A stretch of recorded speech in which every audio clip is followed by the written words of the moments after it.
First of all, I want to definitely pay tribute to late Asma Jahangir, who will always be remembered as a champion, the way she confronted injustice wherever she witnessed it. And now, today, I think it's time for all of us to continue her legacy by standing with the people who feel deprived. Well, 8 minute और climate change और पाकिस्तान के लिए बात करना 8 minute तो मैं समझती हूँ कि बहुत ही नाइंसाफ़ी की बात होगी, but of course we are running short of time and I think मुख्तलिफ यहाँ पे इश्यूज़ पे बात होना बाकी है. देखिए, क्लाइमेट चेंज के हवाले से जब हम बात कर रहे हैं तो I think first of all we need to have a very clear perspective of it, that Pakistan is a home to more than 7,000 glaciers, which makes it totally distinctive and different from the rest of the world. And I wouldn't be wrong to say that if we consider Pakistan as a third pole, after the Arctic and Antarctic poles, Pakistan can be considered as a third pole because of the numbers of glaciers that we have. Uh, with the increase in the temperature and the overall global warming that we are witnessing day to day, the impact of global warming directly and indirectly is extremely hazardous for all of us. And when I say so, I have certain facts to discuss with you. The reason is that the record rainfall that we are witnessing, it's very clear that with the 12-degree warmer world, now 8.4% of more moisture can be contained in the environment, which causes extreme changes in the pattern of the rainfall around the world. And when I say all these things, I don't think that I have to give much examples.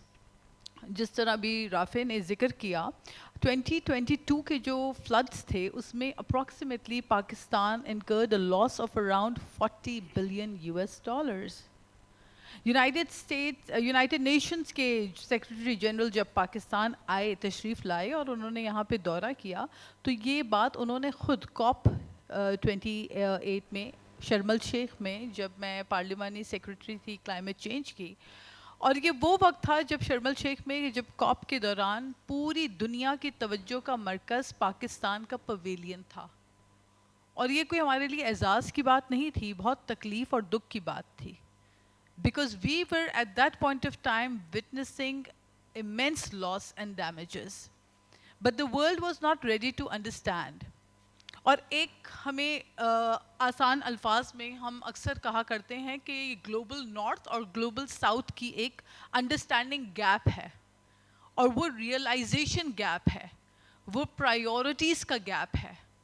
मैं ये समझती हूँ कि जो ममालिक industrialisation में इस वक्त बूम कर रहे हैं और वो बहुत इस चीज़ को अपने लिए एक एजाज़ की बात समझ रहे हैं, और जिस तरह राफे ने बहुत अच्छी बात कही कि दुनिया जिस तरह से वॉर के ऊपर, जंग के ऊपर बिलियंस ऑफ डॉलर्स फाइनेंस कर रही है, एंड इज़ राइटली टू से सो कि जहाँ पे लॉस एंड डैमेज हुए, इंसानी जानों का नुकसान होता है, वहाँ पे मिलियंस ऑफ डॉलर्स भी जेबों से अगर नहीं निकलते, तो that means that something is seriously wrong.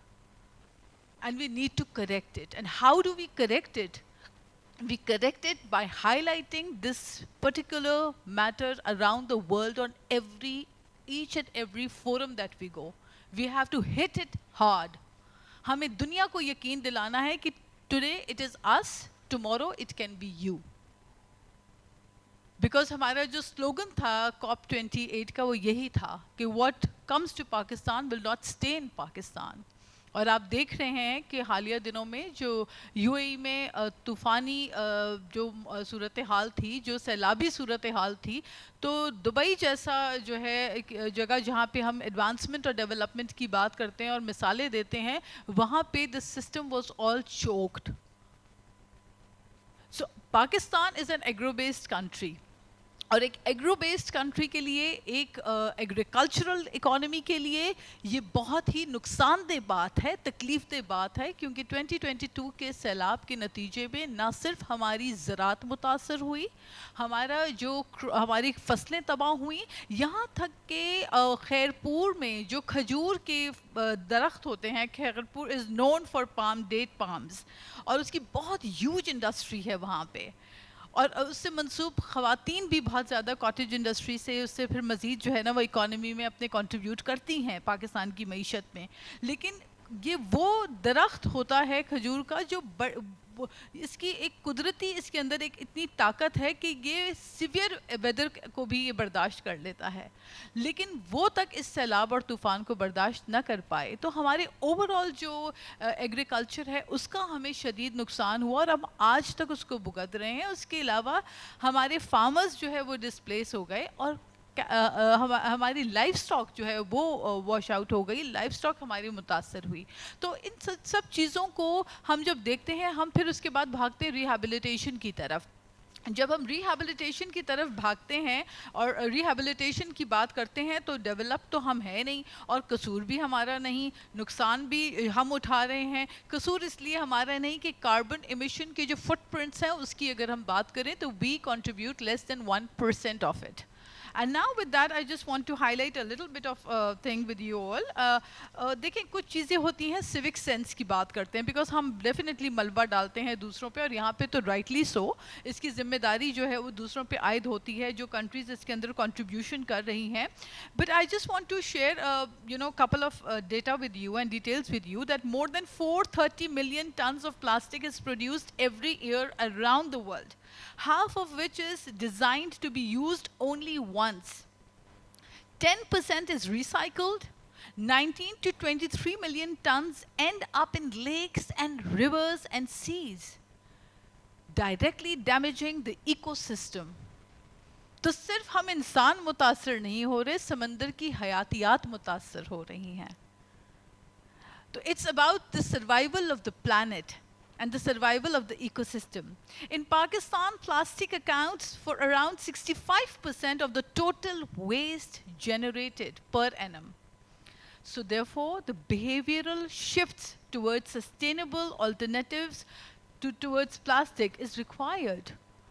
अब हम कहीं पर भी बैठते हैं, प्लास्टिक के शॉपर्स को इस्तेमाल करना और उस प्लास्टिक की चीज़ों को इस्तेमाल करना, हमें इंडिविजुअली अपनी सिविक सेंस को इम्प्रूव करते हुए इनको कंट्रीब्यूट करके कम करना पड़ेगा। जहाँ तक बात है